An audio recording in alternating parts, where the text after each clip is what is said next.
Welcome to this wonderful broadcast today. Grant. Welcome to this broadcast. We will be starting in just a few minutes. We'll be starting in just a few minutes, and let me try to put some of the things together. Thank you and welcome to this broadcast.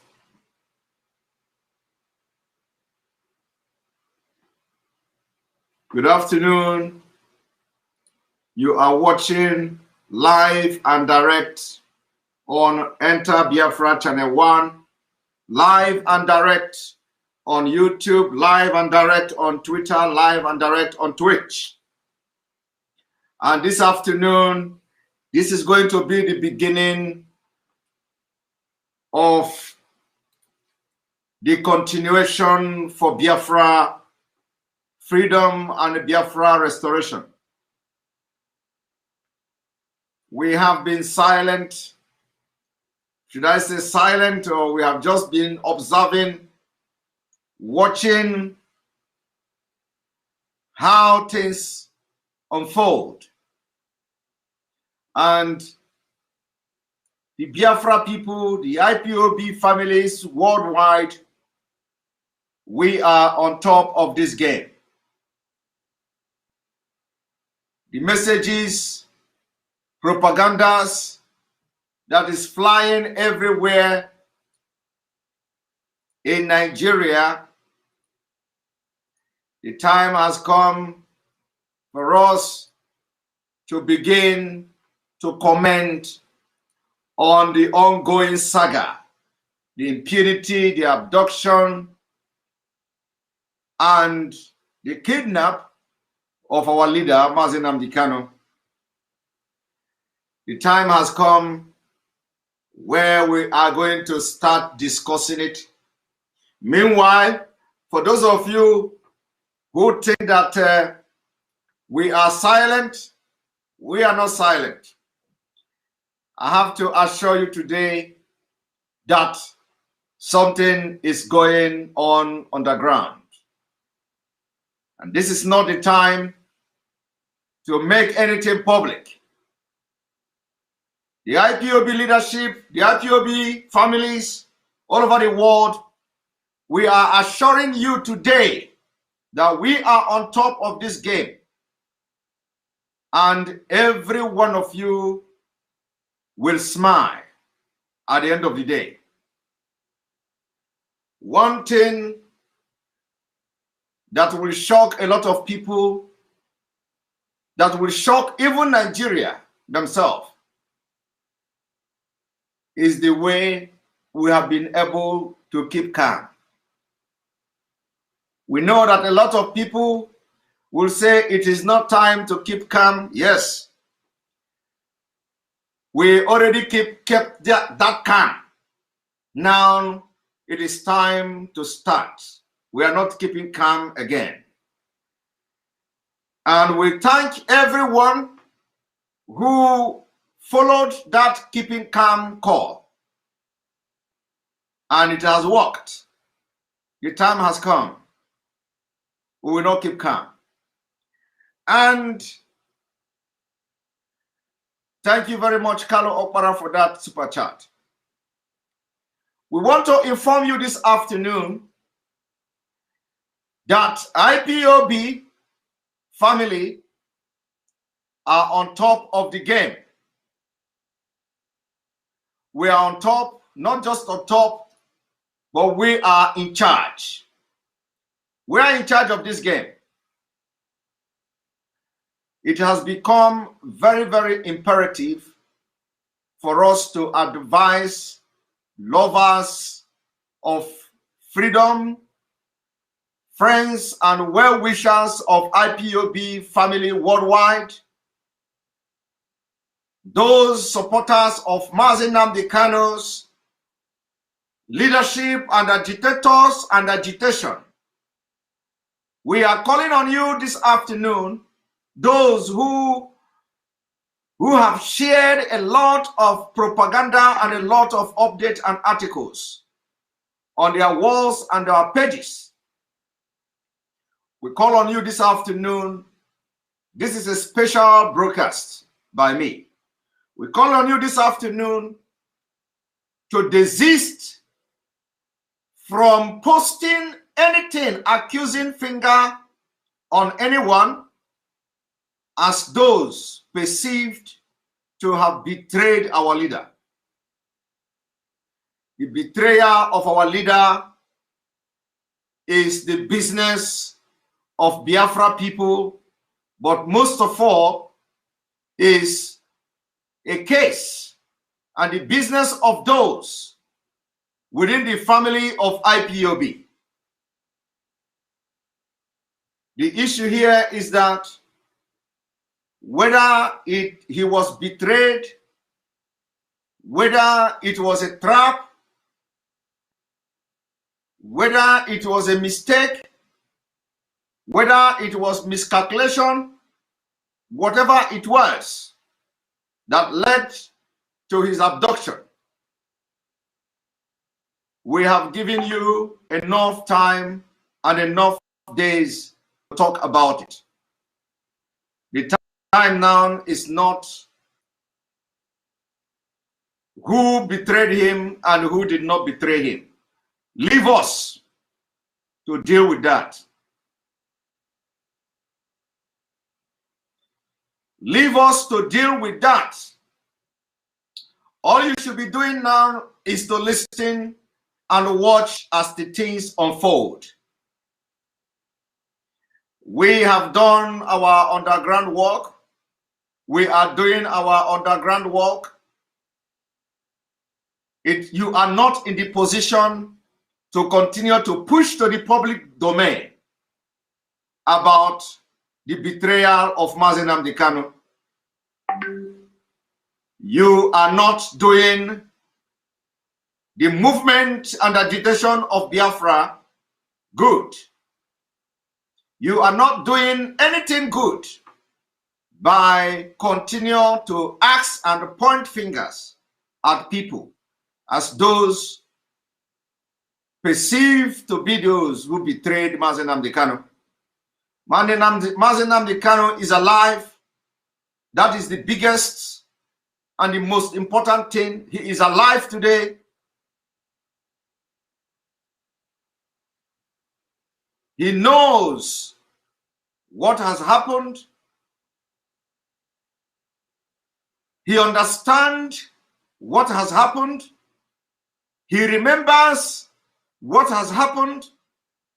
And so therefore, those of you who peddle lies and try to distract the agitation and try to distract us are hereby advised to desist from it. If we continue to read and hear those, no matter how bitter and how heartbroken you are, you continue to poke nose into looking for who betrayed Mazi Nnamdi Kanu, we are going to see you as those being used by the Nigeria government, either through your local council, either through your protected interest, to bring confusion to the struggle for Biafra. We have a very big task.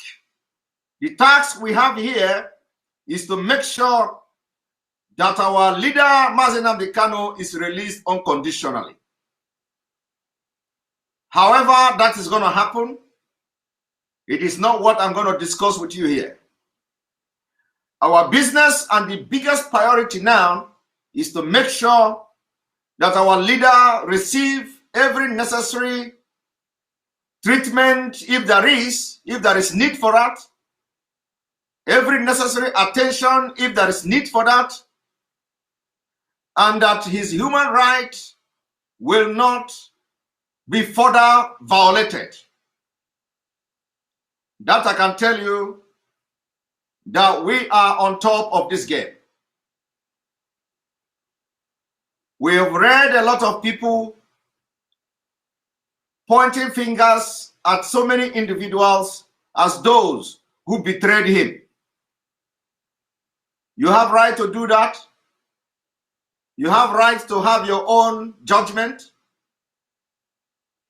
You have right to say whatever you want to say. Like somebody wrote here, we must not continue to do speculation. A lot of people are posting everything on social media, speculating. Some people are having dreams, dreaming dreams. Some people are bringing prophecies. Some people are, quoting whatever comes to their head because the opportunity to do that has come. This is not the time to do speculations. This is not the time to start judging people without any substantial evidence, because Mazi Nnamdi Kanu is alive, hale and healthy. And on this note, today will be the beginning of a massive and different dimension to the struggle for Biafra. We are now calling on all our e-warriors, all our media warriors, those who are genuinely fighting for the independent state of Biafra. If you have been silent because of the shock, if you have been demoralized because of the shock, if you have been weakened because of the shock, it is time you come back and continue from where you stop.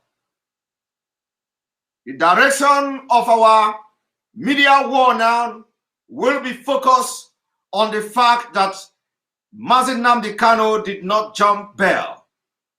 One, this narrative of jumping bail, as we have read on social media, on different media platforms, must be changed immediately. Everybody must besiege Twitter, Facebook, Twitch, Instagram, TikTok, anywhere you belong, anywhere you find yourself, the narrative of that he jumped bail must be changed, and that task must start today. He didn't jump bail. And we have read so many news articles, Vanguard, Channel, what have you, telling the narrative of how Mazi Nnamdi Kanu jumped bail. He didn't jump bail.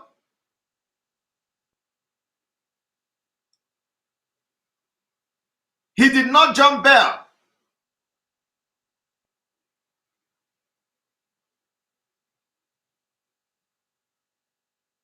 Why would somebody say he jumped bail? Why would somebody say that our leader jumped bail? He did not jump bail. And in a matter of days, we are going to focus on changing this false and criminal narrative that he jumped bail. People say that my Twitter is not on. That is true, and I will have to check that. The Twitter is not on. I will have to check that. Probably after the broadcast. I need to know why the Twitter is not on.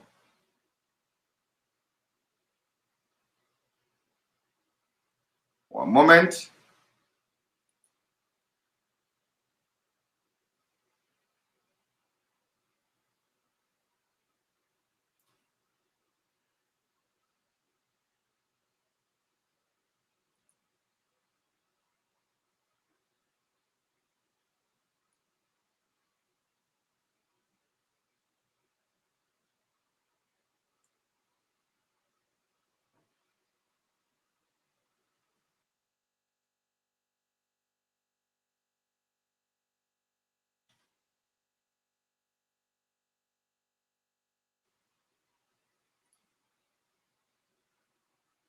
For those who wanted to watch from Twitter also, if you are not watching from Twitter, you go to Enter Biafra Channel 1.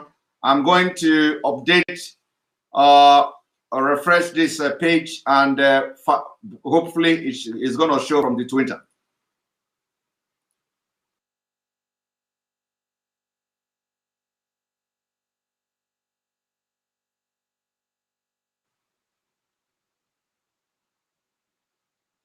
Welcome back. Welcome back. Welcome back. And thank you, Ijeoma Okora, for that super chat. Thank you very much for that super chat. So the narrative have to change. Our leader did not jump bail. And on this note, I am going to bring some of the backup videos of other Nigerians who shared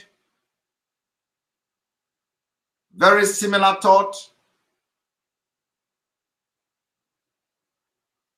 on this whole jumping bell saga. The narrative of that our leader Jump Bell must be changed. We must not allow the corrupt Nigerian media to continue to sell this narrative to the world.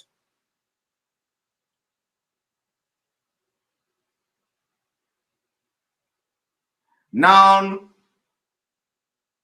the game must start. After this announcement, this evening, I will be hosting the IPOB, the USA, IPOB Women, USA. I will be hosting them on this program today. It is the beginning. It is the beginning of a new dawn in the struggle. Mazi Nnamdi Kanu interests, Mazi Nnamdi Kanu's security, Mazi Nnamdi Kanu's life is very, very dear to us. And we will do everything humanly possible to make sure nothing ever happened to him. For those who may be wondering or who may be thinking, what are we going to do next? What we are going to do next and the way forward, first of all, on the awareness, we are beefing up the awareness for Biafra and Nigeria disintegration. And other things that will be happening, you will be hearing it. I am not going to tell you how and what we are going to do to the Nigeria state for this atrocity against our people. But be rest assured, you will hear from us. You will hear from Biafra people. You are going to hear from Oduduwa people. And definitely, you are going to hear from the Middle Belt. The time has come. I am not going to tell you anything more than this. But I am assuring every Biafrans today that we will not disappoint you.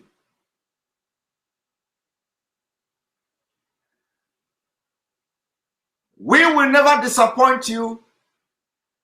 And we are assuring our leaders today, Mazi Nnamdi Kanu, we will not disappoint him until he comes out.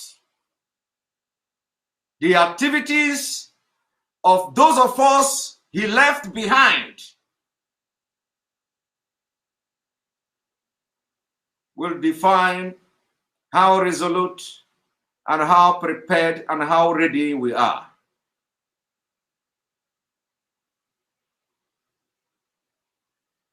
From today, the activities of the followers of Mazi Nnamdi Kanu will define who we are, how prepared we are, how resolute we are, how determined we are for the freedom of our people. So for those who think that the arrest of Mazi Nnamdi Kanu will somehow slow down or weaken the agitation for Biafra, you will be disappointed. You'll be disappointed because believe me, you are going to see heartless agitators. Now you are going to see that Mazi Nnamdi Kanu has been very, very easy. Now remember that our leader gave instruction.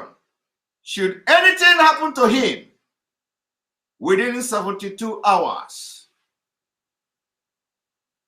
We should tell Nigeria that the struggle for Biafra is no retreat, no surrender. Unfortunately, we have seen more than 72 hours has passed, days has passed, many nights has passed, and we have not done anything.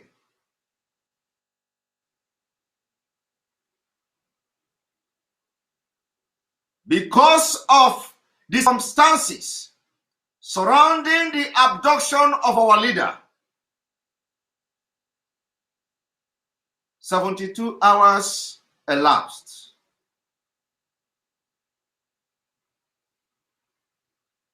And now, Nigeria, and may God bear me witness, the struggle for the freedom of my people, we are going to fight with heartless. We will bring heartlessness in the struggle for the freedom of Biafra. And the gate of hell is open. I want everybody to save this video.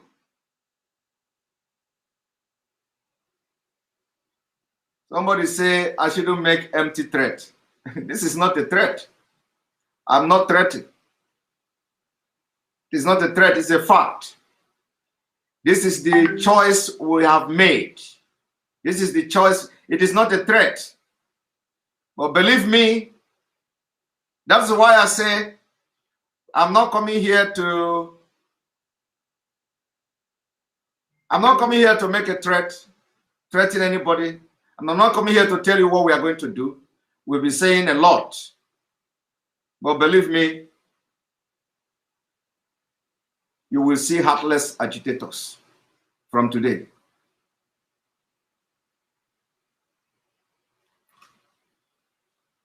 The quest for freedom is a right. The quest for self-determination is a right. We are not only fighting for self-determination, we are not only fighting for the freedom of our people, but we are fighting terrorist government.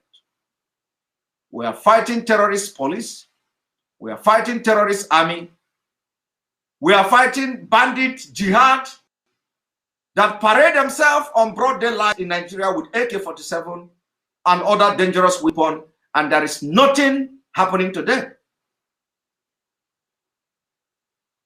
We have seen how they went and escorted Gumi to forest, embracing bandits. Nothing happened.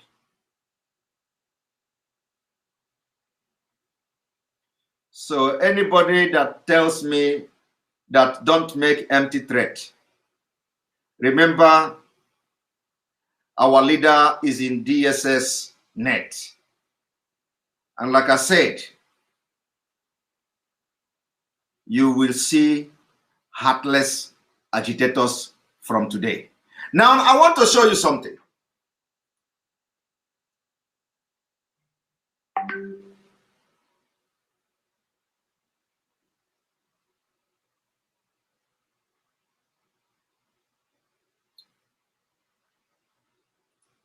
Called it a fulanization and enforcement of one particular religion.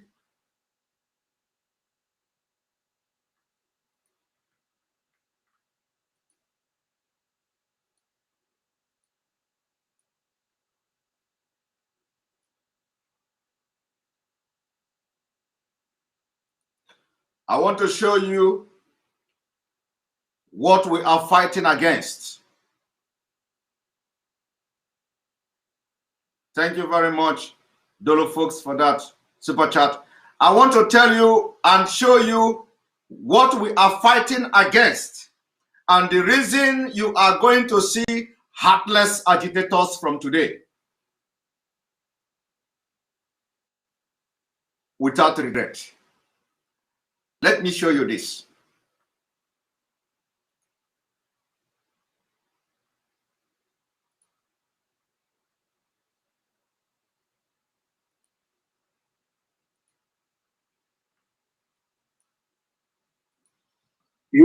there's an agenda of, Basanjo called it a Fulanization and enforcement of one particular religion against the rest. The world powers encourage them and tell them, look, we're behind you, go ahead. They provide the weapons, and some local elites buy into that idea.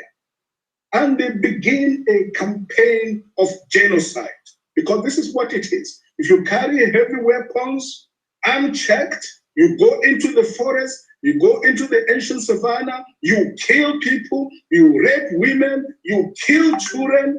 What are you? You are committing genocide against an unarmed and defenseless people. And let me make this point clear. Under our constitution, under our laws, and by the precepts of international law, global ethics, natural justice, and equity, the people who are about to die have a right to defend themselves. The people who are about to die have the right to defend themselves. And let us hear and watch to the end. So they would be wise not to go after Igbo. They should leave that man alone. He's a hero of his people. When you say world powers, can you hear me? When you say world powers, there are some interests, foreign interests, trying to destabilize Nigeria. Are you saying that Nigeria's government is in agreement with them? Are you saying the government of Nigeria is in connivance with these world powers to destroy Nigeria? I didn't say the government. I said some of our elites. There is no doubt about it. There is a government in place to checkmate that kind of activity. And well, but they are not doing it because some of the elites who operate there believe that they have an agenda of Fulanization that they must carry out in the country. Now you listen to that. That is what we are fighting against. We are fighting against killings and genocide against our people.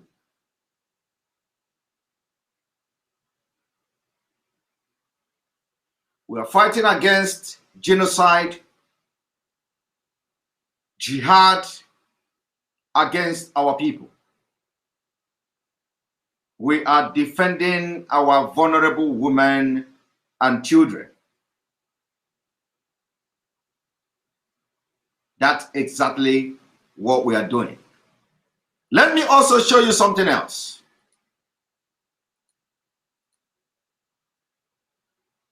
Let me show you something else.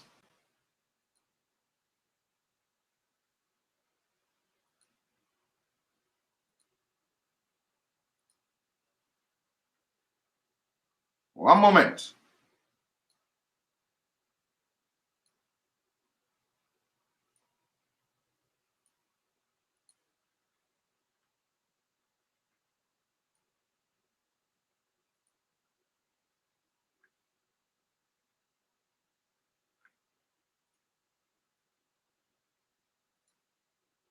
Studio is a solicitor in the UK and Nigeria, as well as politician, Olufemi Aino. Good morning. Yes, good morning. Thank you for joining us in TVC Breakfast. Now, let's begin with issues bordering on, how Nnamdi Kanu was rearrested and brought into the country. That's where a lot of people, that's one aspect that has generated a lot of reactions. A lot of persons are questioning the legitimacy of the procedure adopted in bringing him into the country. We've seen the reactions from his family. The government insists that it was a collaborative effort between Nigeria's security operatives and some other intelligence operatives. And that was how they were able to, bring Nnamdi Kanu into the country, or rearrest him, so to speak. But then let's look at the legitimacy.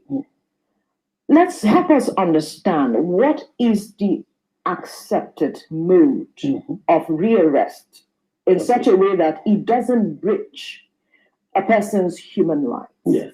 It's not the person's human right per se. It's international law. International law. Right. And I must say this, it's quite, and I share the view that, look, what the Nigerian government did in bringing Nnamdi Kanu back to Nigeria is extraordinary. Extraordinary in so many sense. What they are saying is that it was due to collaboration between the Nigerian government and other agencies. Well, that is government marking their homework. And that's not the way to go. And that is something we need to condemn. I'm not saying we shouldn't bring Nnamdi Kanu to justice. That is something we should condemn. That is something we should condemn. How many of you today in Biafra land, how many of you today in Nigeria are condemning it? How many of you in Nigeria has made your voice heard in condemnation of the breach of international law and international treaty by the Nigeria terrorist government? How many of you have risen up to condemn it? How many of you, Okechukwu's Idiomas, have risen up to condemn the attack, the abduction, the illegal arrest of our leader, Mazi Nnamdi Kanu? None of you. Some of you are saying, oh, it is a welcome development. Some of you are saying, oh, they have captured him. Some of you are saying, oh, where are the IPOBs? How many of you have come out to say you condemn the abduction of our leader? We know a lot of people are condemning it.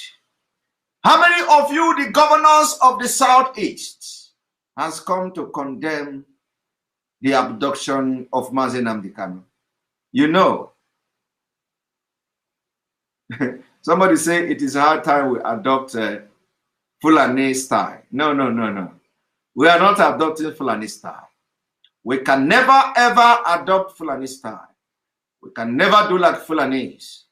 When we do things, we do more than the people we are going to learn from. We are not going to do like Fulani. We will be more advanced because that is who we are.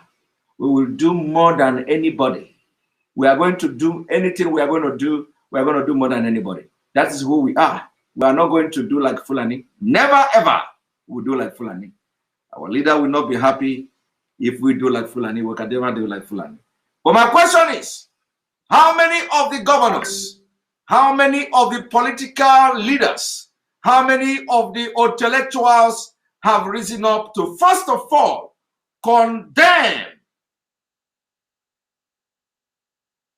the action of the terrorist government of Nigeria, whose only motive is to bring those who will stand on their way, to bring them down. They want to bring down anybody that is going to stand on the way of Fulanization.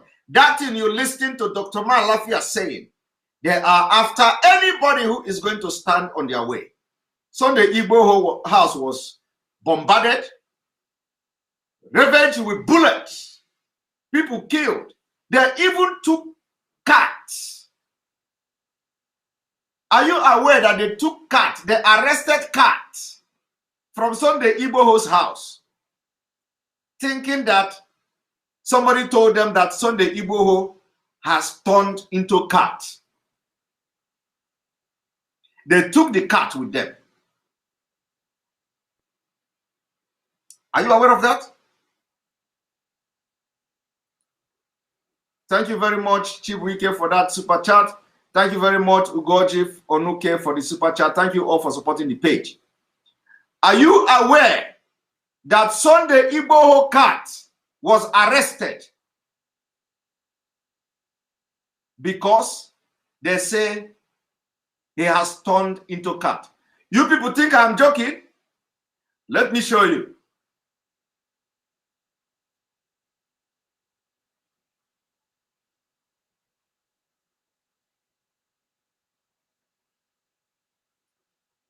One moment.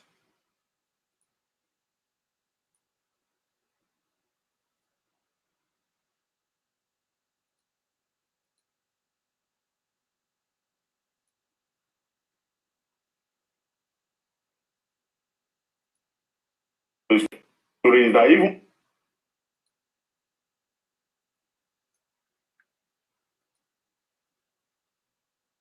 Sunday Igbo's cat was taken.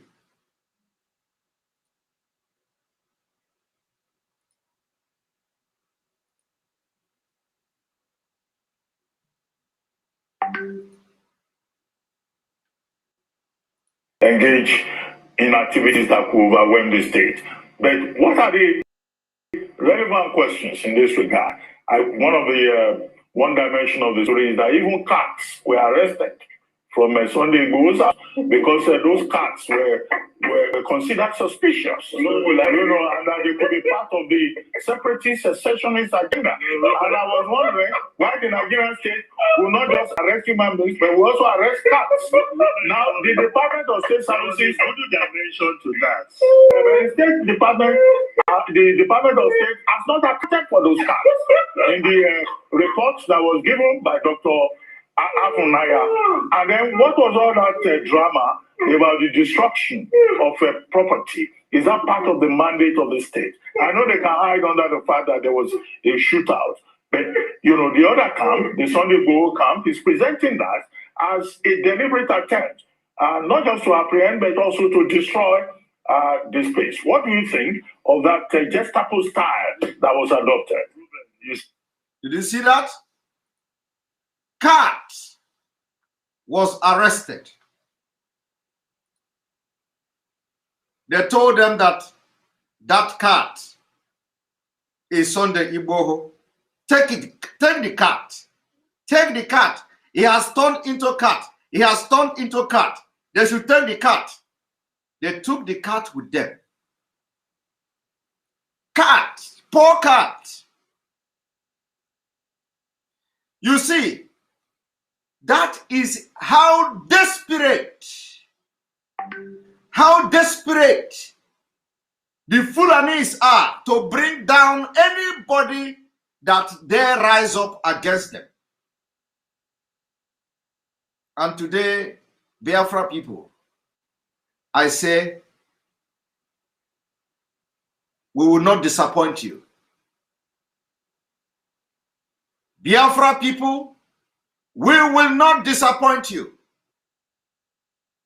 Mazi Nnamdi Kanu has raised men.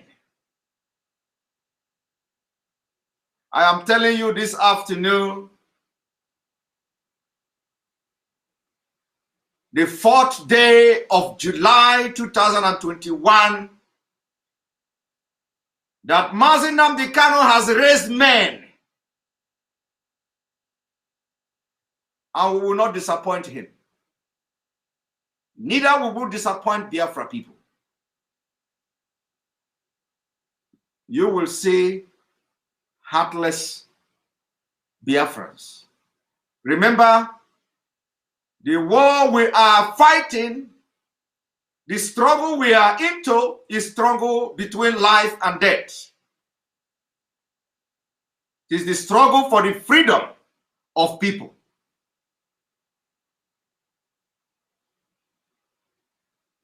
The only thing we have not done yet is to declare civil war for the second time against Nigeria state. This time around, the civil war will be fought differently. And we are not against any group. It is going to be a joint struggle between the Middle Belt, Oduduwas, and Biafras. If you do not know what Fulani have done and what they are going to do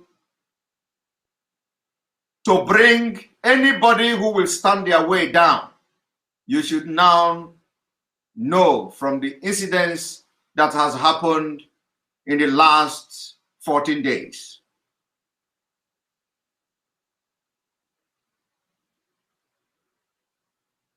We are also aware that the plan is ongoing against Tompolo. We know that the plan against Tompolo is ongoing because Fulani say now Mazi Nnamdi Kanu is in their hand. They are going to go for Sunday Igboho to kill him. They went, they misfired. They say, okay, Sunday Igboho attempt has been made. It is time to go for Tompolo. These are the only 3 men that will challenge the Fulanization of Nigeria at this point. These are the only 3 men that will challenge the Fulanization of Nigeria, physically and spiritually. And I can tell you, we have the intelligence report about the attempt to be made on Tompolo. And the good thing about this whole thing is that we told them and we told you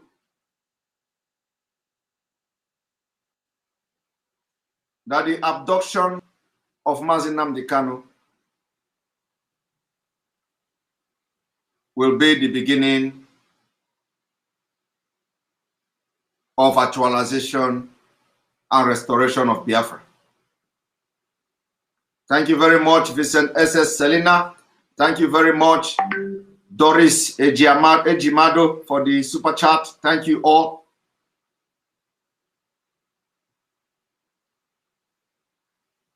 Now let us continue.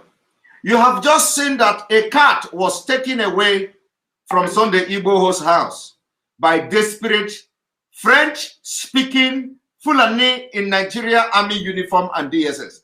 And to tell you that the people that came to kill people in Sunday Igboho's house were speaking French. That is to say that they are non-Nigerians, but they are serving in the DSS, and they have brought special squad. The Fulani has brought special squad that are being used to go after those they feel would fight against them. Now, on this note, I will bring in, I have a guest on this program. I have an unexpected guest on this program, and I'm going to bring him in. We are going to talk together. We are going to set the pace for the media war that will take place between now till the 26th of this month. I am bringing to you this afternoon Mazi Okpalaeze. Mazi Okpalaeze, good evening and welcome, or good afternoon and welcome to the program. Good morning, good afternoon, good evening, Mazi, Simon Ekpa, and good morning, good afternoon, good evening, great Biafrans all over the world, wherever you are watching us from. I am Mazi Okpalaeze Chukwubikem, and Mazi Nnamdi Kanu is the leader of indigenous people of Biafra. We are all here together to do justice, to speak to our people, and to set the pace that our enemy should follow. Thank you so much, Mazi Ekpa, for bringing me on. I stand by. Thank you very much for joining this program. Now, what we are saying is that we have been very silent in a very good way, and a lot of people are taking advantage that we are not talking, but we know exactly the reason why we have not been talking for a couple of days. Though you made a program yesterday as well, but of course, you know, the silence and the way we decided to watch the event as they unfold has not been the modus operandi of the media warlords and the media agitators and the media personnel of the indigenous people of Biafra. Today will mark the beginning of a new era and a new phase in this struggle, especially the media war. And we will be changing the narrative. The most important thing is the narrative of jumping bell. The second thing is the actions that the people of Nigeria will be seeing from us. We are not going to go into details. We are not going to discuss that. But it is time we will talk in a language everybody will begin to understand. The media will be positioned in a way that the narrative that our leader jumped bell, we have to change the narrative and tell the actual narrative. Before we go to that, Mazi Opaleze, I will continue to play. I don't know if you've watched the video I just played a few minutes ago. I'm watching, I'm listening. Go ahead, Mazi, I'm listening. All right, I am going to bring this video to the screen and will allow it to roll for a few minutes. And we are going to make comment on that. Remember that this man said, first of all, everybody should condemn the action, the illegality of the Nigerian government. And I have asked questions. How many of those political leaders, how many of those politicians, governors in the southeast in Biafra land, how many people have actually risen up to condemn the criminality of the Nigeria government, like this man rightfully said? So I'm going to play this video and we're going to make comment on that, because from here, we are going to now transit to the issue of jumping bell. So Mazi Opaleze, I'm going to play this video. One moment. What they are saying is that it was due to collaboration between the Nigerian government and other agencies. Well, that is the government marking their homework. And that's not the way to go. And that is something we need to condemn. I'm not saying we shouldn't bring Nnamdi Kanu to justice. That is something we need to condemn. We need to condemn. And we have seen condemnation, of course, from so many quarters, including those who did not buy the idea of Biafra. We have seen them condemning the action of the Nigerian government. Your question is, how many elected individuals from Biafra land have risen up to condemn the abduction of Mazi Nnamdi Kanu? That is a question. They were all elected by Biafrans who follows Mazi Nnamdi Kanu and who are those yearning for the freedom of Biafra people. Those who elected them are today crying and shedding tears. But the people that they elected are yet to come out boldly and condemn the action, just like this man is saying. Now let us listen to him. But let us follow the proper procedure. And the proper procedure is to have a proper extradition hearing, whereby Nnamdi Kanu will be able to explain to a proper court that, look, I must not be extradited to Nigeria because of this reason or whatever. And there's one important point. Listening to the Attorney General and others, nobody has shown us an extradition order that this man should go back to Nigeria and face his criminal trial. And the extradition is a formal process whereby you bring a fugitive who is running from justice from one country back to that country to go and face trial or serve the punishment. And I use the word formal. It is not something you do through the diplomatic maneuvering. Right. It is not something you do by just going there, you pick the person, you put him in the plane, and then the moment they wake up, they are in Nigeria. And in this case, it is very concerning that even in Kenya, the brother said he was speaking Kenya. Yeah. That is a credible source. Let's believe the brother. Let's leave others who are saying maybe it was a honey trap or a sugar babe and all this cock and bull story. But even in Kenya, they have a law there. And that law is called Extradition Commonwealth Countries Act. And it has been there since 1968. And for you to extradite, once you pick that fugitive, the best thing you do, you must apply in the magistrate court in Kenya. And the offense in which you want to extradite must be an extradition offense. Kanu is facing terrorism charge in Nigeria. If you look at the Commonwealth Act in Kenya, terrorism is not an extradition offense. And also, most countries, they don't extradite people if the offense is such that has a political character. One. Two, they don't extradite people if the person, if convicted of that offense in that country, is going to face death penalty or capital punishment. Even in the UK, you cannot extradite people to a country where they are going to face death penalty to start with. The only way you can do it is to get assurance from the receiving nation that, look, if you extradite him, we are not going to impose the death penalty. If that assurance is not there, they won't.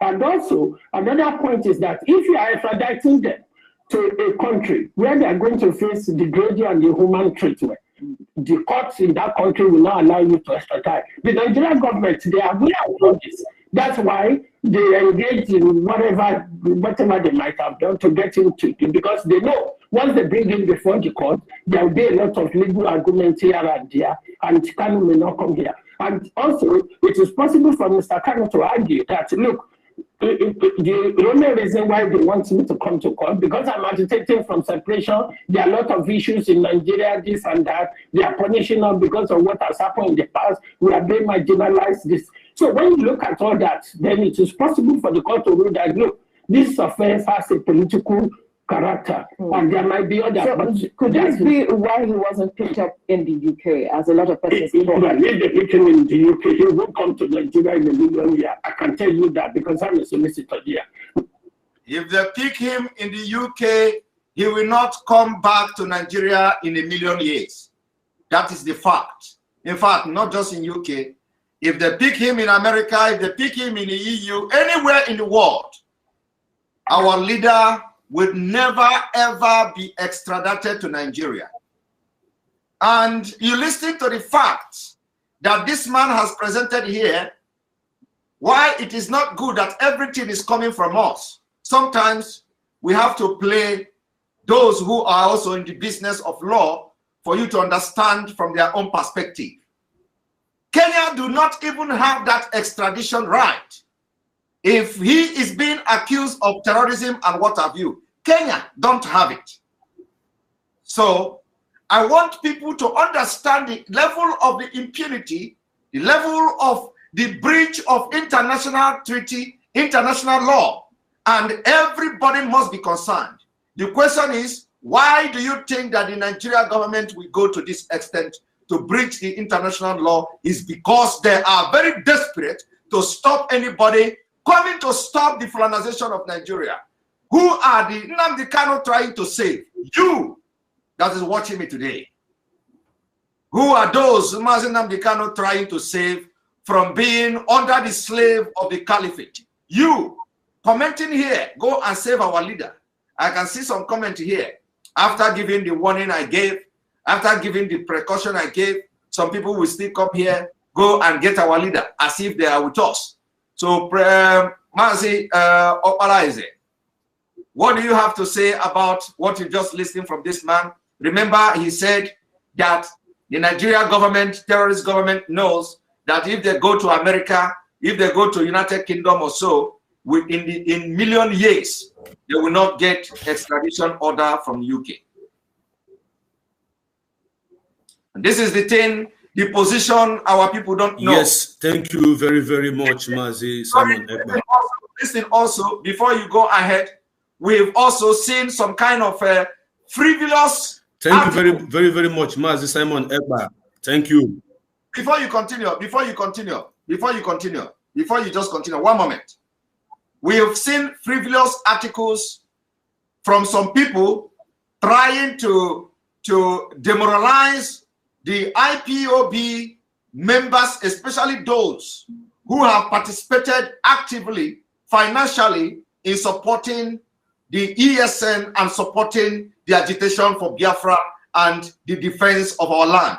We've seen articles where some people are alleging that they have collected computer, they have collected phone from Mazi Nnamdi Kanu, they have collected all the contact, they have collected all the people, all the contact that Mazi Nnamdi Kanu has. So everybody that were communicating with him, everybody that has contributed money is now a target and all that. So I want you to also come from this perspective and from this context that everyone who has done anything and contributed for the defense of our land has not committed no single crime. And they should disregard all this propaganda trying to bring fear into them. They should disregard it. And it is now we are going to be more resolute. We are going to raise more funds to buy everything that is needed to protect our land like before. Thank you very much. Yes, thank you very, very much, Mazi Simon Ekpa. Once again, lovers of freedom, friends of Biafra, and Biafrans worldwide. My name remains Mazi Obaleze Chukwubikem. I am a Biafran of the Igbo extraction. And it is my great honor to be on this platform today talking to you because Mazi Simon Ekpa has been doing a great job in this movement.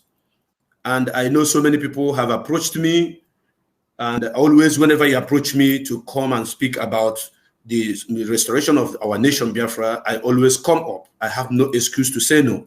And today, we are about to set the pace and to set the record straight. We are about to communicate to the world and the entirety of humanity what actually happened and the game that the enemies are playing in the mindset of our people. But before I go on to comment on that particular point that Mazi Ekpa have picked here, I want to first and foremost to build a preamble to make our people understand, to remember all the words of Mazi Nnamdi Kanu. It doesn't matter what the enemy say. It doesn't matter what they do. It doesn't matter how far they have gone, how many billions and trillions they might spend. Biafra restoration is sure. I want to assure each and every one of you that is watching this program from anywhere you are watching this morning, this afternoon, or this night, depending on your location, that the actualization, the realization, the restoration of the sovereign state of Biafra is paramount. It is non-negotiable with any other thing apart from Biafra freedom. Therefore, my brothers and my sisters, Mazi, the question you asked me is a pertinent question, and is a question that needs those that have common sense of reasoning to digest, to digress, and see reasons why this man was making this comment. And he is an internationally recognized fellow. He's not just a local champion from somewhere talking. He is into the politics, he is into the judiciary. So he knows everything that he was saying. This is not an IPOB representative talking. This is not an Igbo man speaking. This is not a brother to Simon Ekpa. This is an ordinary person, a neutral man trying to give you the insight what the Nigerian government have committed with the Kenya government. And before you begin to analyze what this man said, you have to zero your mind. You have to bring your level of understanding to a level whereby you don't have to mix it with their hatred with IPOB or with the Igbos. Remove every iota of hatred, every iota of misunderstanding, every iota of whatsoever injustice you think that one member of IPOB might have meted on you, and the reason like a human being for once. I want to pick it one after the other. I have listened to this man and I ask myself some fundamental questions, which I want each and every one of you to ask yourself this afternoon. This man made mention that Nigeria government cannot extradite Mazi Nnamdi Kanu from UK. In 1 million and years. before I go further, I want you 1 million years. And I want to draw a line that the person we are all talking about here is a bona fide British citizen. Number one. Number two, he is a Biafran by birth. His birth certificate has Biafra nation on it. Number three, this is a leader of a great nation whose mandate was given to him by the people that he is representing. This man we are talking about here is representing over 75 million of indigenous people that are fighting, struggling to have their nation restored.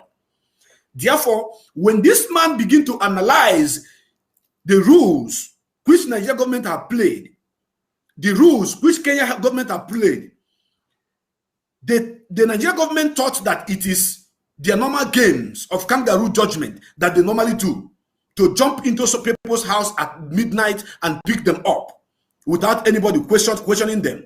They have stepped into the lion's den, and the lion is going to devour them because of this step that they have taken. And I want you to know that if Mazi Nnamdi Kanu is to be extradited, it was the British government that we asked for him to be extradited back to Nigeria. And do not forget that Mazi Nnamdi Kanu has denounced Nigeria government. He is no longer using Nigeria passport. He denounced his Nigeria nationality. He denounced everything about Nigeria. He disassociated himself. What he's trying to do is to restore a nation that was homogeneously emerged and organically emerged 5,000 years before the creation of the United Kingdom, before the creation of America, and before the creation of Nigeria as a country. Yes, he is fighting to restore the originality of the people that are from this side of the world. So he is not even asking to divide Nigeria. He is asking to restore a nation that was fraudulently, I repeat, fraudulently emerged with people that knows nothing about politics, with people that knows nothing about God, with people that knows nothing about unity, with people that knows nothing about oneness. This is what this man we are talking about here is representing. Therefore, when you look into the way they kidnapped him, you will understand that they must have exhausted all their time, all their money, all their strategies in every way they know best to get him extradited, and all flopped. Every move that they have made have flopped totally and completely. Because of this, they are desperate. When I say desperate, they are all desperado. They are desperate to do whatever they think they can to just bring this man to them. And I tell you something, that they have taken the wrong path in doing that, because they knew that they cannot bring him back. If Mazi Nnamdi Kanu is a Nigeria citizen, is just only Nigeria citizen without being a United Kingdom citizen, just having only Nigeria passport, you will not have to make noise to bring him back. Nobody will even know. But because he have denounced Nigeria, the nationality, Nigeria citizenship, he is holding his British passport. And he was traveling with his British passport. So how dare you think that Nigeria, with their contact and everything, can extradite Mazi Nnamdi Kanu if Mazi Nnamdi Kanu is in the first world, in the first class world? Now, Ekpa, I want you to take point for another thing that this man said, and I want our listeners and our viewers to understand where we are heading to. This man made mention of the international laws, what the international laws said, how it's stipulated of anybody that's supposed to be extradited, the process which you are supposed to pass, which you are supposed to attend before you can get the warrant to extradite anybody that has any criminal case to answer. And Mazi Nnamdi Kanu is the case they are giving to him is nothing but, they say, is a treasonable felony offense. This treasonable felony, they were not able to argue it out and jail him in their courts for 2 years. 365 days times 2. 365 days times 2 is the days that they held this man. They couldn't bring any of their evidence to nail this man. They knew that this man have committed no offense. And when you go through the law, or international law of the people's rights of United Nations Charter of 2007, you will understand that Mazi Nnamdi Kanu have every right to ask for the freedom of his people. Mazi Nnamdi Kanu have every right for freedom of association.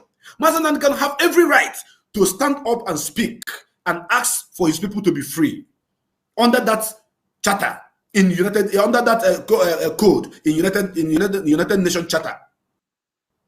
Now, bringing back this man is trying to explain here. They did not follow the due process. Mazi Nnamdi Kanu was kidnapped. Mazi Nnamdi Kanu was kidnapped against the rules and regulations of international law. Therefore, the people that handed Mazi Nnamdi Kanu to the enemies that kidnapped him, being the Kenya government, we are going to do something. What are we going to do? We are going to go all out to question Kenya government, on whose authority did you allow Mazi Nnamdi Kanu to be kidnapped from your country? And I want you to know that as a British citizen, there's no how Mazi Nnamdi Kanu was not flying to Nigeria. He was not in Nigeria territory. He was in East African territory. So whoso that have drawn this map because of the money that the person may get or the country may get or the presidency or whatever must know that they have touched the tail of the tiger. Therefore, looking at the narrative, the explanation, when this man is talking about here, you will understand that the case of Mazi Nnamdi Kanu is a just cause. That every human being, every black person, every white person, every Caucasian, wherever you might have come from, must stand to ask for Mazi Nnamdi Kanu release, because he have committed no crime known to man. If that Mazi Nnamdi Kanu committed any crime, he would have jailed in Nigeria. They would have jailed him. And looking at this, at the situation of things that back this whole point I'm bringing up here, there have never been any IPOB principal officers that was arrested in Nigeria and jailed. Mazi Ekpa, I want you to take note of this. There have never been anybody sent to jail as a principal officer of IPOB that was kidnapped or that was arrested by Nigerian government. Do you know the reason? The reason is because we have right of self-determination enshrined in Nigeria Constitution. We have right of self-determination enshrined in African Charter. We have right for self-determination in United Nations Charter. It is written boldly there. That is the reason why no member of IPOB have been arrested and jailed for asking for his freedom. And because of that, they knew 100% they cannot jail this man. That is why they took the back door, and that back door is going to play a very big role that will bring them to their knees. As I'm talking to you right now, if the world is not standing up to ask for Mazi Nnamdi Kanu release, we, the people of Biafra, shall raise the dust that is going to affect every country of the world, that they must stand up. The dust we are going to raise is going to shock every humanity, that this man have committed no crime. If Mazi Nnamdi Kanu committed crime, why did you invade his home on 14th of September 2017? Why? You gave him bail, stringent bail, and you want him to come to court. You gave him a date to appear to the court. A day before, a few days before his appearance to the court, you invaded his house. You killed 28 people. You desecrated the palace of a king, something that can never happen in Fulani North. Something that can never happen in any part of the world. A king's palace was desecrated by the enemies of the people and killed so many people. And because of that, the mother died on the process. The father died on the process. He lost a sister, a cousin sister, Ada, in the process. And people are talking about jumping bell, jumping bell, jumping bell. When you look at the situation at the hand, you will understand that African people lack sense of reasoning. All the newspaper, all the tabloid are talking about Mazi Nnamdi Kanu who jumped bail, Mazi Nnamdi Kanu who jumped bail, Mazi Nnamdi Kanu who jumped bail. And I'm asking them, looking at the situation with the evidence we have at hand, what is the meaning of jumping bail? What is the meaning of jumping bail?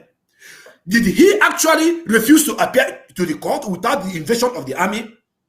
I a living witness. I was in that house. I was in that palace. They came for the first day, we revolted against them. They went back. They came the second time, we revolted against them. They went back. They came to the third time, we revolted against them. They went back. The fourth day, they came shooting sporadically against everybody. The video and the picture and everything is out there. Maybe in subsequent time, when we shall continue this program in maybe another day, we will be able to uproot all the evidences that back everything that I'm saying here. I am not a man that is speaking from a distant land. I am a man that is speaking from inside, while everything was happening. Right in my own presence, I saw everything that happened. I witnessed everything that happened. And whatever I'm saying here is as a first-class information that nobody, I believe, I repeat, nobody can challenge. And that challenge means that if they say that Mazi Nnamdi Kanu jump bail, we are going to provide to them the video footage of the attack in Mazi Nnamdi Kanu's home. Are you trying to tell me that when when somebody comes to kill you, you should submit yourself to be killed? If Mazi Nnamdi Kanu had been killed on that very day, who are they going to be judging the case in the court? That is an Igbo adage which says when a tree notice that it is about to be cut down, it stands one place because a tree cannot move. But human being, once you sense any danger, you have to do what? To take cover. And people died defending this man. Mazi Ekpa, talking about extraditing of Mazi Nnamdi Kanu, Nigeria government have shot themselves once again on the foot. And I want you to know that Chukwukika Biama is on the throne. And every move they make to bring Mazi Nnamdi Kanu or to bring this struggle down, they are always, shooting themselves on the leg and making more mistakes. And on this, I want to stand down until you call upon me again. Thank you very much. God bless you. Thank you very much, Mazi Opaleze, for that wonderful disposition there.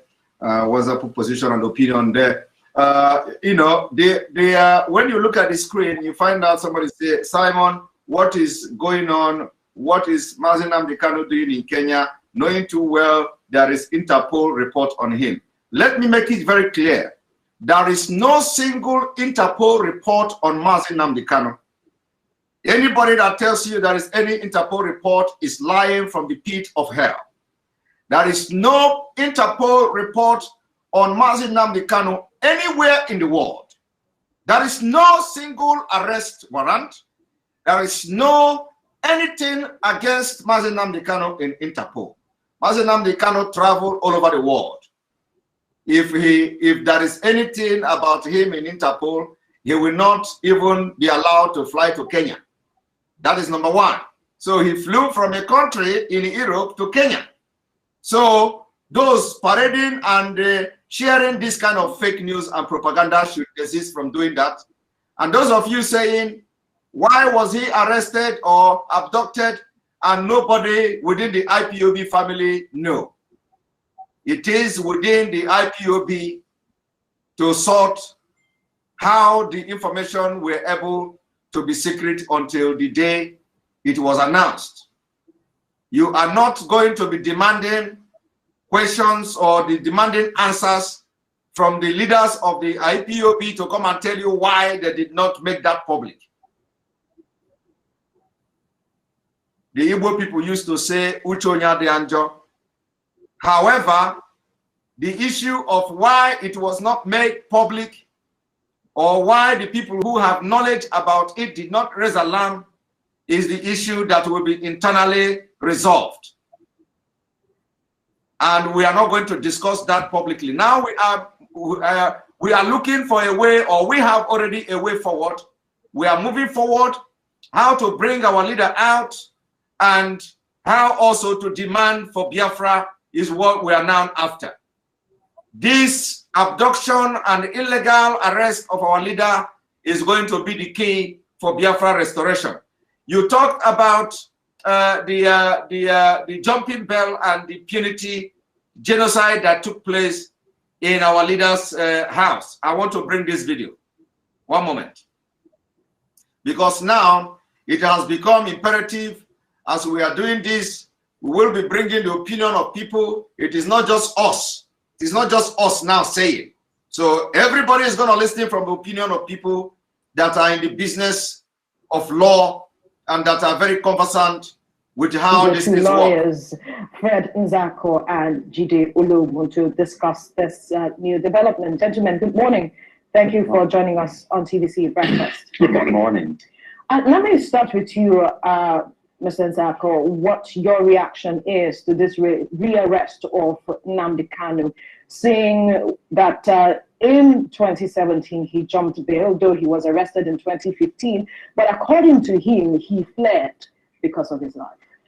Well, my reaction is the same with that of most Nigerians who feel that Nnamdi Kanu receiving the short end of the knife from the federal government. Recall, he was arrested in 2015 and then kept in custody for 2 good years without trial, over and against all provisions of the law, over and against all pronouncements of court that he should be either taken to court or be released on bail. The federal government refused, neglected and denied to grant him his constitutionally guaranteed right. And then even when he was eventually taken to court, the same federal government, through the instrumentalities of coercion, sent the military to ransack his community and threaten his life. In the process, many people lost their lives. It is not hidden. And in the course of this struggle, Nnamdi Kanu has lost both parents, and even though not killed directly by the federal government, by the trauma of his ordeal that have led to the death of his parents. So? The trauma of his ordeal. He said so himself. I don't think so. He said so himself. Right. And a man was on bail, and then he was ready and was going to court. And all of a sudden, the soldiers swooped onto him. And then, of course, it is only a tree that will hear that it is about to be cut down and remain standing at that spot. So it was right for him to jump there? Every human being, every animal, not just a human being, that feels... For just $67, you can make as many videos as you want. And sorry about that, ad. Anyway, in any manner, will likely shift ground. So, if Nigerians begin to look at the narrative of jumping bail, that would be unfair to Nnamdi Kanu. The narrative is that, yes, very unfair. The narrative is that... I hope everyone is hearing that. For those who continue to shout about Mazi Nnamdi Kanu jumping bell, jumping bell, jumping bell.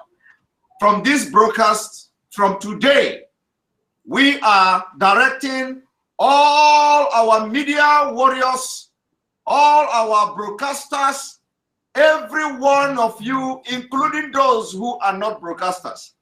The narrative of jumping bell, we are going to clean it from the media starting from today. He did not jump bell. I want everyone to listen to the objectivity, the objectiveness, the thinking and the reasoning of this man here. So it is not just that it is coming from us. I want everyone to listen and watch. Yes, very unfair. The narrative is that his life was threatened, obviously threatened, and he had to run away. Which is a national stimulus of every human being and of every animal. Even if you have a goat at your backyard and you approach the goat with food in one hand and with stick on the other hand, the goat will reject your food. Don't you think that while he was in custody, his life could also have been threatened if that is what government was trying to do? Why did you not ask the soldiers what they went to do in his house? Right. That should be the right question. What did the soldiers go to do in his house? In the process, people lost their lives. What did they go there to do? At that point, what did he do? Even if you have committed any offense in the eye of the law, or right, in the opinion of the government, what did the soldiers go to Nnamdi Kanu's house to do? Wasn't he when he was enjoying the bail granted him by the court after 2 years of unlawful incarceration? These are the critical questions, because I want to analyze issues based on cause and effect. Right. What was the cause and what happened to be the effect? The cause is that federal government acted very unlawfully. The cause is that the soldiers went to his house unlawfully. The cause is that his life was threatened. And the effect is that he had to run away, which is the natural stimulus of every animal, not just every individual. Let's get Jide Ologun's reaction to the statement that you have made. He said government acted unlawfully, and it was the effect of that made Nnamdi Kanu jump bail. Nnamdi Kanu himself mentioned the fact that he could have been killed with the others who were killed in his residence when the military came invading. And that's maybe a valid argument. But the issue now is that he has been rearrested. He was going through trial. And if you look at the Constitution of Nigeria, Section 36 of Section 5. All right, Mazi Opaleze, can you say something from the previous speaker? Yes, Mazi Ekpa, I want to say something. And what I want to say here is, first and foremost, I want the whole world to understand that when Mazi Nnamdi Kanu called Nigeria a banana republic, he is being so much kind to address Nigeria as a banana republic. Because anybody that has case in the court under the armpit of law, that person is protected by the court. Anybody at all on this planet Earth that have case in the court of a nation, of a country, has a cover, have a protection by that same court. That is to say that no police, no army, no military, nobody should come close to that person. You know why? Because the law supersedes every other power that you think you have. Every nation's law is number one thing that people used to look at. What are the laws? Because before you become a citizen of Iceland or America or United Kingdom, they have to show you the constitution of the country. They will show you, you are going to study, you're going to read the law that is abiding the country, that the country is being governed by. I don't know whether you're getting my point, Mazi Ekpa. So yes, when you read everything and you understand that these are the laws that abide every citizen in this country, you sign. Whenever you contravene that law, you will also stand to do what? To face the wrath of the weight of the law. But here, in this contraption they called a nation, nobody respects the law. I must tell you that there was no arrest warrant given to the police, to the army, to the joint task force that came to kill Mazi Nnamdi Kanu on 14th of September 2017. Because this man was ready to come to the court to answer his case. And let me tell you what shocked them. I want the whole world to put it on record.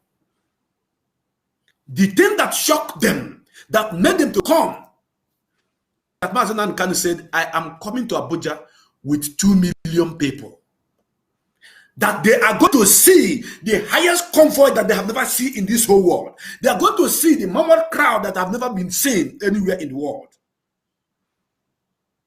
This was the comment of Mazi Nnamdi Kanu, and so be it. We were fully ready. IPOB in Biafra land, in Sokoto, in Kaduna, in Kanu, in Jigawa, in Katsina, in every part of the country, the contraption they call a country.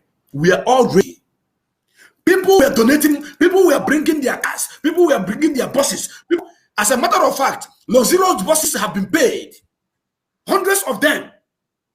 Those that want to go with Mazi Nnamdi Kanu, we were all waiting on that very day to show them the importance of the man that they are trying and the solidarity which we are pushing out to this man. And do you know what happened? They were so much scared that if Mazi Nnamdi Kanu appear on court that very day with such mammoth crowd, that the world will ask questions. Mazi, I am not telling you what I heard. I am telling you what I saw, what I know. So because of this measure that has been on the ground, they were very, very scared.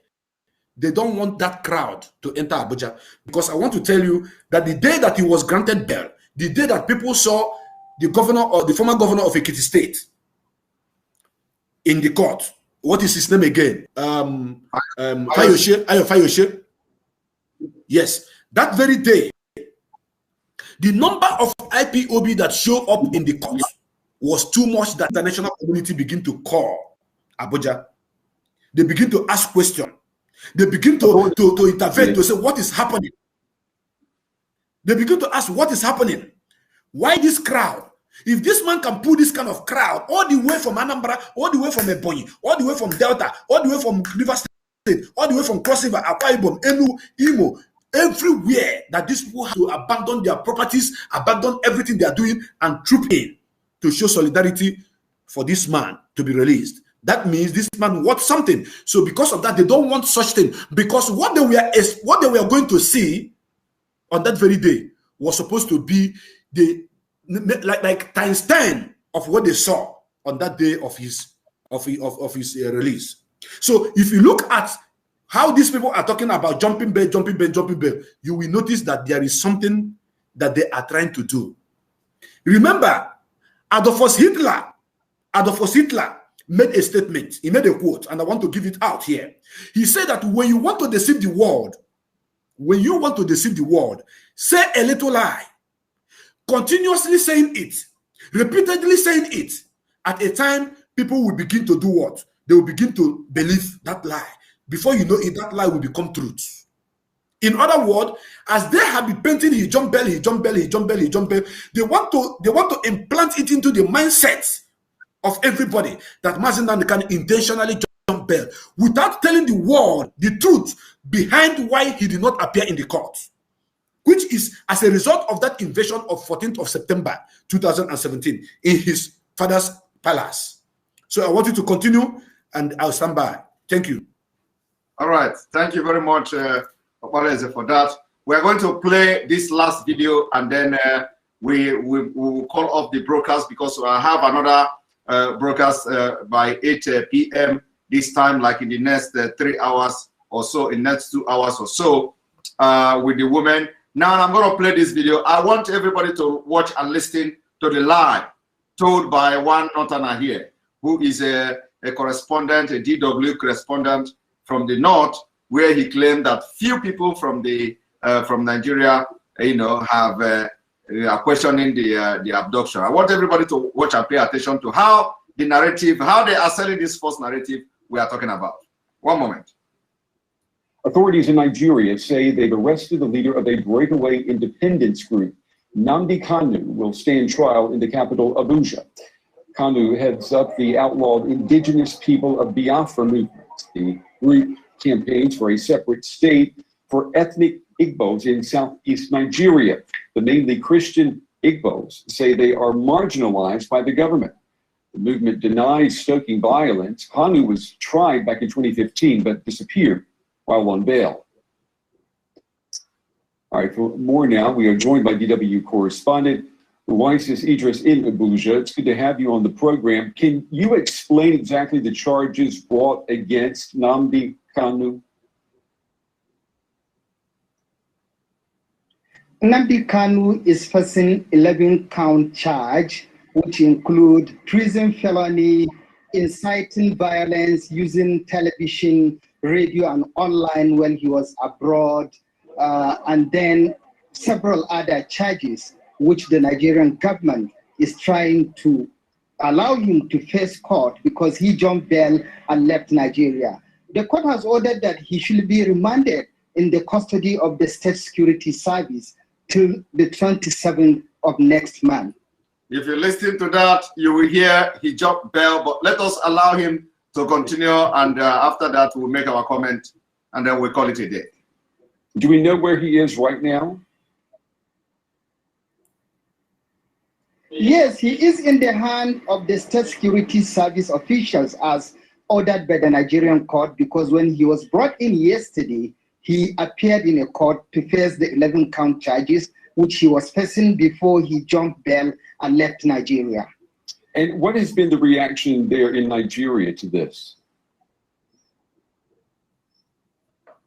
There are different reactions. Some see what the government did by bringing him back to face trial as a legal issue, because he was facing trial and he was on bail and he jumped bail. So they are supporting what the government did. But especially people... Did you hear that? That here, some people are supporting it because he jumped bail and jumped bail and jumped bail. This narrative we must wipe away from the internet as soon as possible. Let us continue to listen to him. it. But especially people from his own area, the Southeast, few of them are seen that he was even being kidnapped. You see, he said the people from his own side, the Southeast, few of them. This is the lies of Fulani. And when we are saying it, people will not understand. When we say media war, people will not understand. Did you hear this man? This man opened his mouth as a correspondent to the DW News. He said people from the Southeast, few people from the Southeast are against the abduction, kidnap of Mazi Nnamdi Kanu. Few people. And he was actually giving is a correspondent to international news. So, Mazi Palese, coming. Thank you. Mazi Akban, if you watch me, you see that I was smiling. You know, sometimes some bitterness can make you smile. Not that that smile actually means that you are smiling, that you are happy. You are smiling at the stupidity of that thing that is very upset in your heart. Let me tell you something you know, brother. Like I said before, that they are turning this jump bell into a very big story and trying to convince the world to believe that he actually jumped there without saying what happened. Now, let me tell you this. You see, the issue of few people from his side are saying that he was kidnapped and they are not in support of the arrest of the kidnapping. Let the world know that on 30th of May this year was the day that Biafrans used to celebrate remember our fallen heroes. And that 30th of May fell on Sunday, which is normally a sit-at-home day for all Christians because we are mostly Christian Judeo believers. Now, Mazi Nnamdi Kanu pushed that particular 30th of May sit-at-home to 31st, which happened to fall on Monday. And every from this side that this man said, a few of them. I want you to take cognizance of this point I'm about to draw here. Everybody from this place that he said a few of them acknowledged that directive, that instruction that everybody must sit at home and honor our fallen heroes. Just as Nigeria government used to do whenever that October 1st fell on during weekend, they extended to Monday. That is exactly what happened. But let me tell you another integral part which that particular 31st played. It was a referendum day. It played the role of referendum. The world have seen that Mazi Nnamdi Kanu has powers to say this is what we want, and every human being will listen and obey. And when you look at what happened that very day, there was no human being seen on the street of Biafra land. It was only goats that was moving from one way or the other, asking what is happening. This one that people are not outside. Now, when they talk about jump bell, who put the jump? We should be asking who set the jump that Mazi Nnamdi Kanu jumped. Because who put the pole? Somebody must have set the pole that makes Mazi Nnamdi Kanu to jump. I don't know whether you are getting me, Mazi, but it may sound funny, but ironically, you will understand what I mean. If they are trying to put it that he jumped bell, who set the pole that he jumped? I don't know whether it is pole they call it or whatever they call it. There is what they call it, this high jump that people used to use stick to jump. Somebody must have set it and chase after him, then he jumped it. Who is that person that set it? The same government that are trying to try him.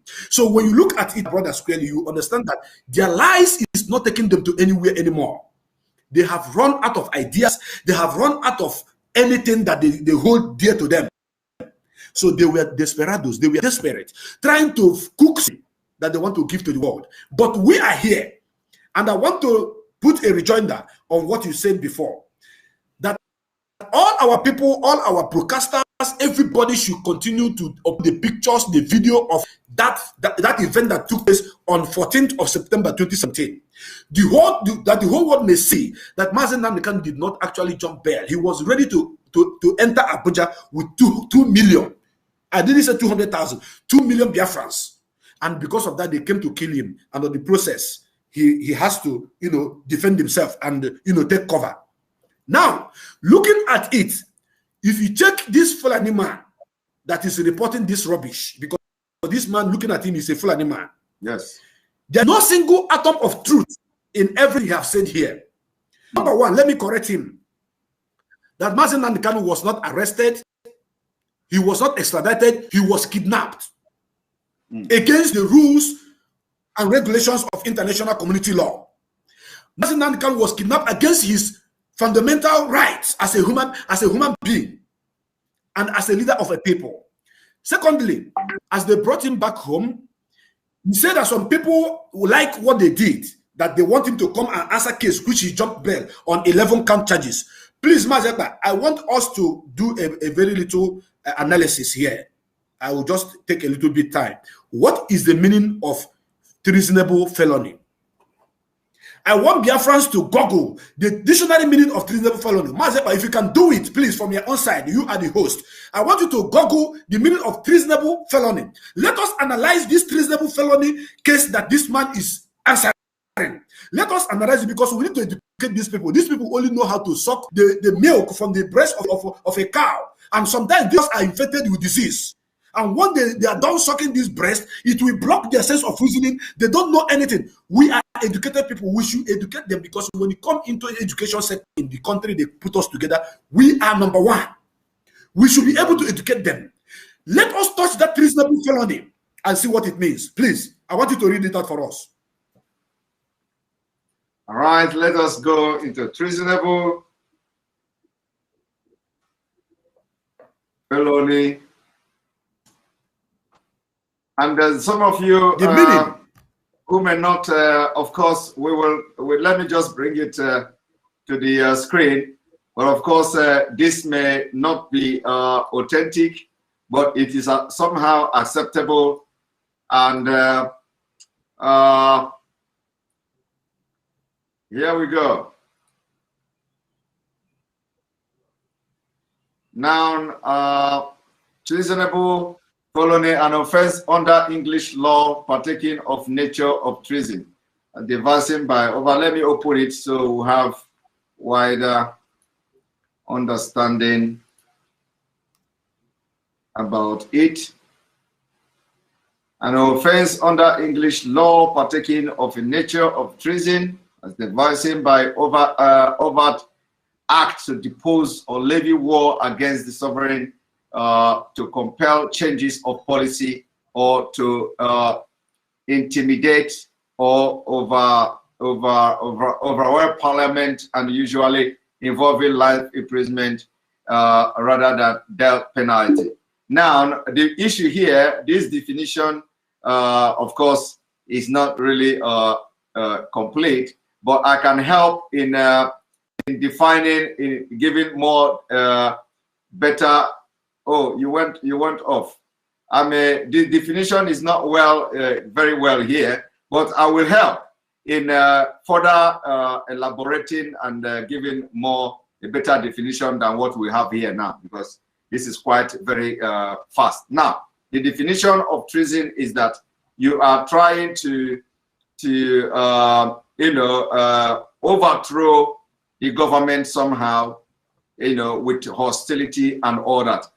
We are not trying to overthrow the government of Nigeria. We are not trying to take over the state.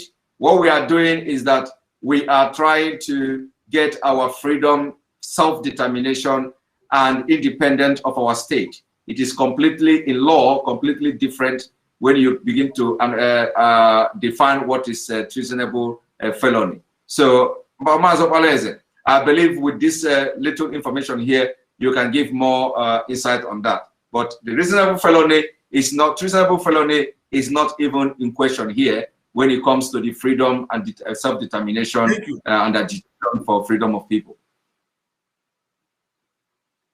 Mazi Paleze, you are going out all the time. Come back again, please.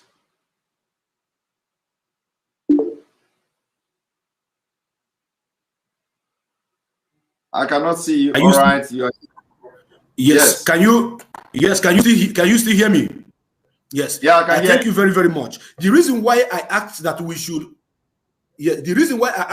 look into this treasonable felony is because our people in our dialects, in Igbo language, says, "No ne mana to nkita akoro ane egosia ko hapi ka na atiambo."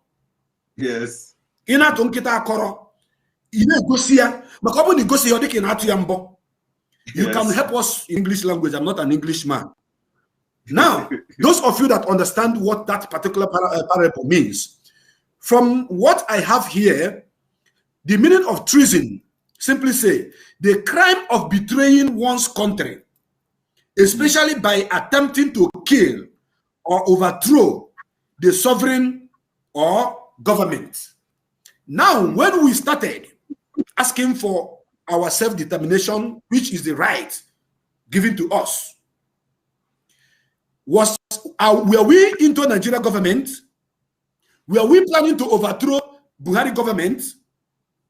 In any way, are we part and parcel of the government? How can someone who is not part and parcel of the government, who doesn't hold any political post, can overthrow a government?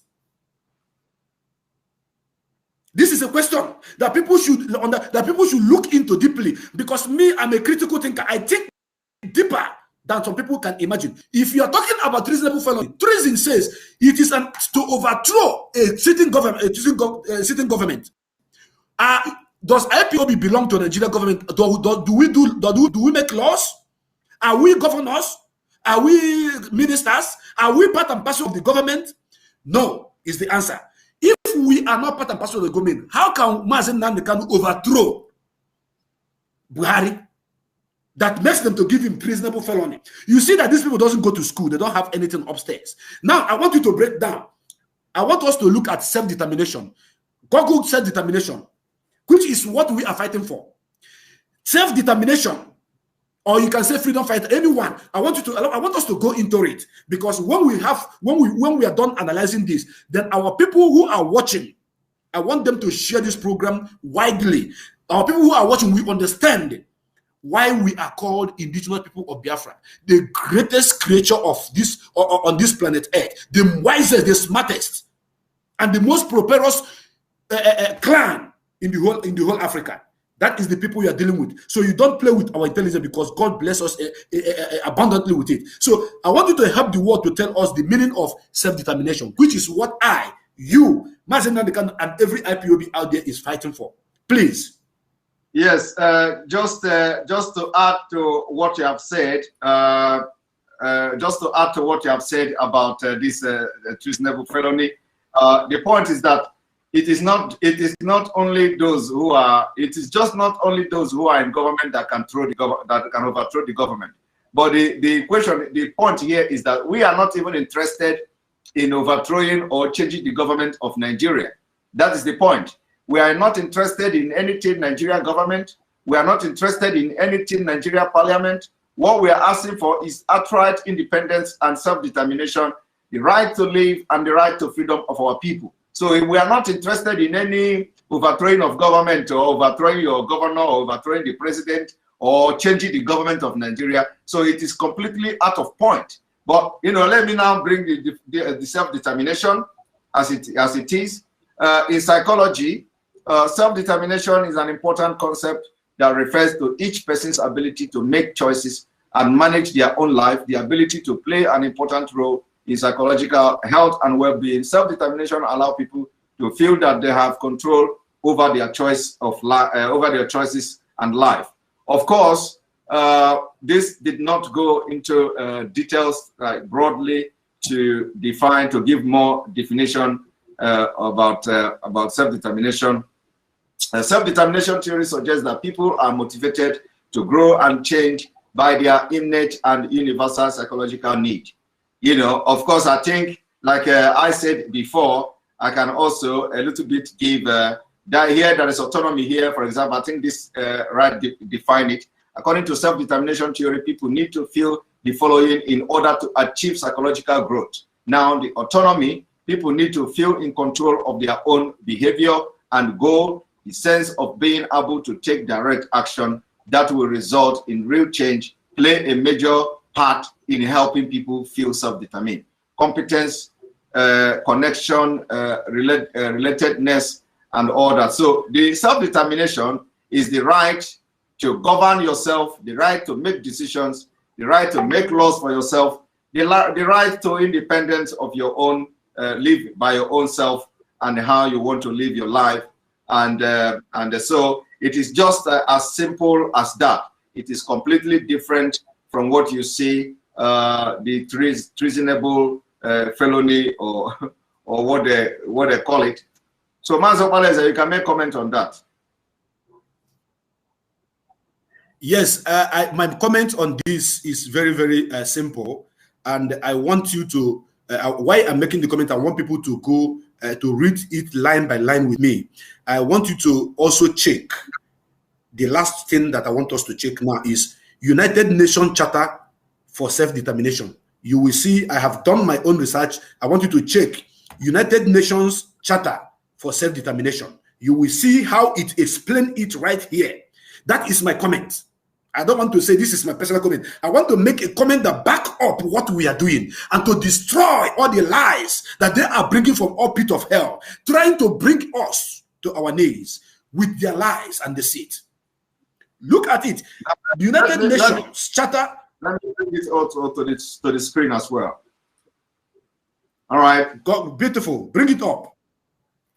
All right, I can read from because we are going to dismantle them. Yes, go ahead. Beautiful. The ratification. Beautiful. Now, I want you to, so you can go ahead. You can go ahead and read from your end.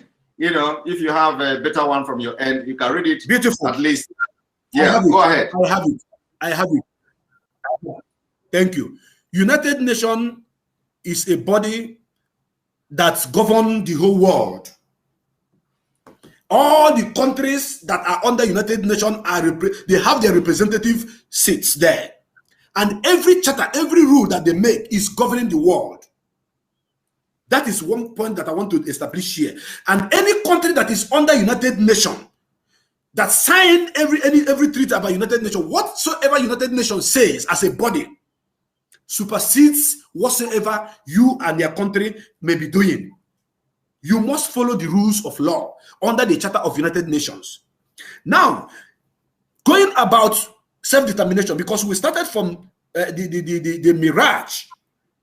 The mirage jumping of bail and the treasonable felony charges they gave to our leader. Now we have entered into self-determination. We have explained that. Now we are now going to the United Nations Charter, and it says the ratification of United Nations Charter in 1945 at the end of the war, World War II, placed the right of self-determination into the framework of international law and diplomacy. I repeat, it says, I repeat that particular paragraph again. It says, place the right of self-determination into the framework of international law and diplomacy. By virtue of that right, they freely determined their political status and freely pursue their economic, social, and cultural development. I want, as we are discussing now, you people should go and check on your own Google and check the meaning of self-determination. What we are doing is enshrined in the constitution of the world body that governs the whole nations, which Nigeria is a signatory to. Nigeria acknowledged this particular verse that I just read now. Therefore, Mazi Nnamdi Kanu, the reason why he was not sent to jail, the reason why they couldn't jail him is because he was practicing the right of self-determination that was enshrined in a constitution that Nigeria signed a treaty to. We have rights for the self-determination. We have right to decide where our political fate. And the only way you can check if we are doing it in the right path or the wrong path is through referendum. Mazi Ekpa, finally, help me check referendum is, and that is what our last bus stop, what Mazi Nnamdi Kanu is asking for. Help us check. Let us go to referendum, because if you are following this sequentially, you understand that we have established a foundation from the charge that they're giving to Mazi Nnamdi Kanu. Then from there we are moving one after the other, one step after the other. Now we are talking. We are going to self-determination. Sorry, we are done with self-determination. Now let us go to a referendum. Please help us check what referendum means, so that the world will know, the people may know that this is the process that is duly respected by the whole world, and we are following it adequately. Go ahead, please. Open it. Let the whole world see. Referendum is, of course, referendum. As we are doing this, please, I want you to do yours too, that you may follow up to know what we are doing here. Referendum. A referendum is a direct. You may write what is the meaning of referendum, in which an entire electorate is invited to vote on a particular proposal and can have nationwide or local form. This may result in the adoption of a new policy or specific law. Of course, this can also be elaborated further.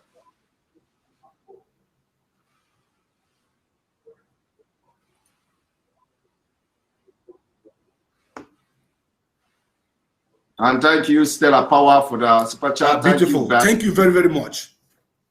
I want the world to understand that the man that these people are holding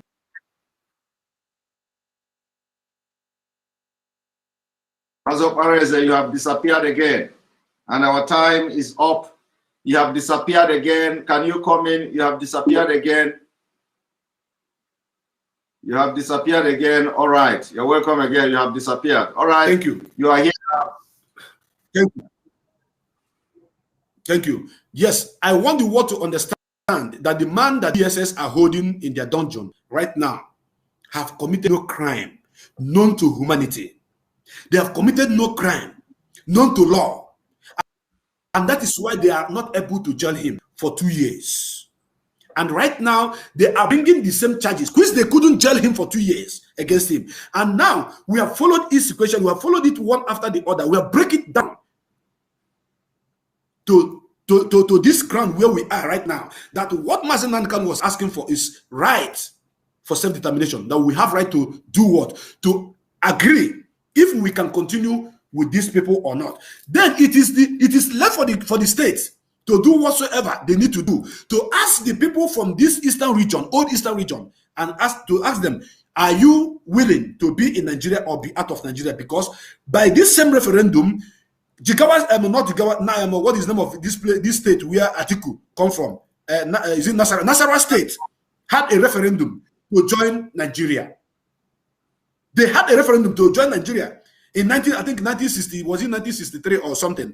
They have referendum to join Nigeria. Now we need referendum to be in Nigeria or not to be in Nigeria, because by constitution we have the right to demand for self-determination, for us to determine our future. And if you look at what is happening within around us, you will notice that when the British amalgamated Nigeria, there was no consultation among our people to say if we should go in this union with these people or not. It was a forceful marriage, and that's why they killed so many kings and queens in our land. In other words, they snap picture with it and put it in their museum in the United Kingdom.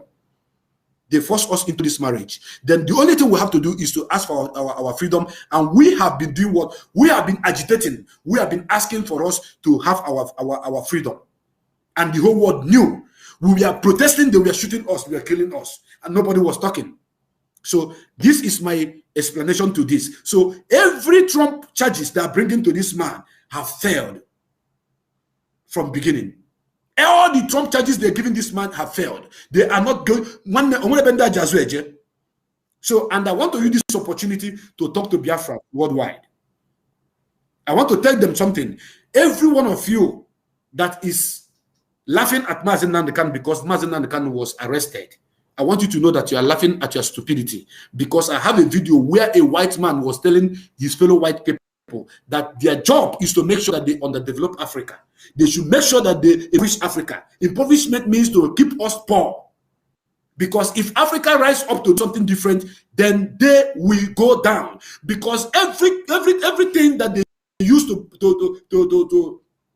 build America and Europe is coming from this land that where you came from. Mazi Nnamdi Kanu is not only fighting for Biafra, he's not only fighting for Duduwa, he's not only fighting for even the Ariwa, he's fighting for all black people.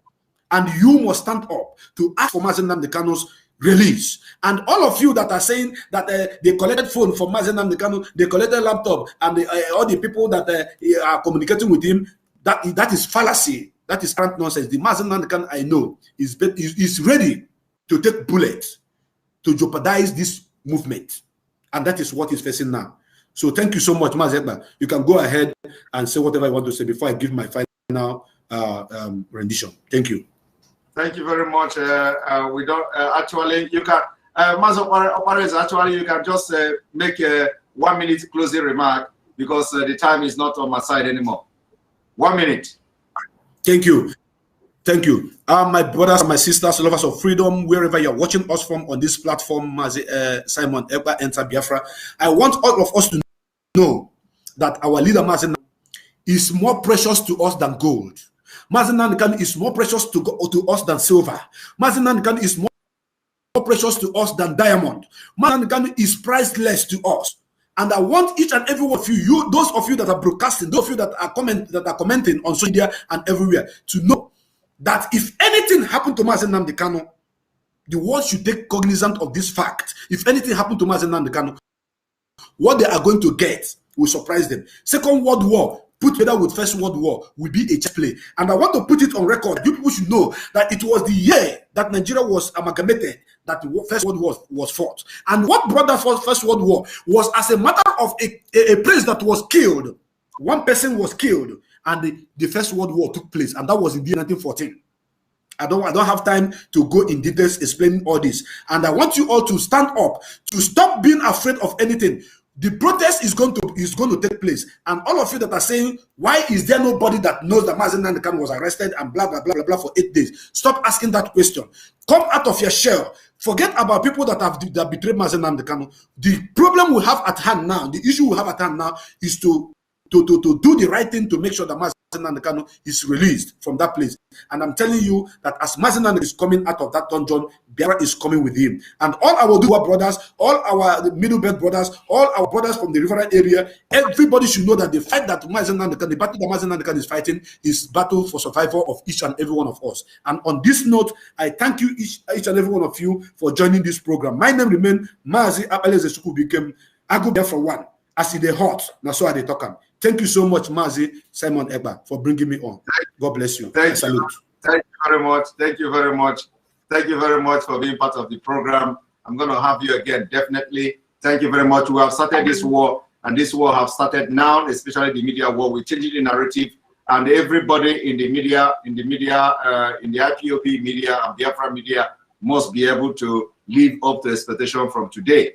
And like he said, it is not just about when something happened to our leader, something already happened, and that's why we are starting this now, and that's why you will be hearing from us, and that's why the Nigeria government will be hearing from us, and that's why the dust will start to, the dust, and that's why we are going to make sure we raise dust. The dust will be raised, and it will be raised very soon. Thank you very much for being part of the program. May God bless Biafra, may God bless Oduduwa, may God bless the Middle Belt, and remember to join me 8 o'clock in the next 2 hours, or 1.5 hours, I'll be back again with our women from the US. Don't miss that program. See you. May God bless you. May God bless Mazi Nnamdi Kanu. May God bless IPP Worldwide. May God bless ESN.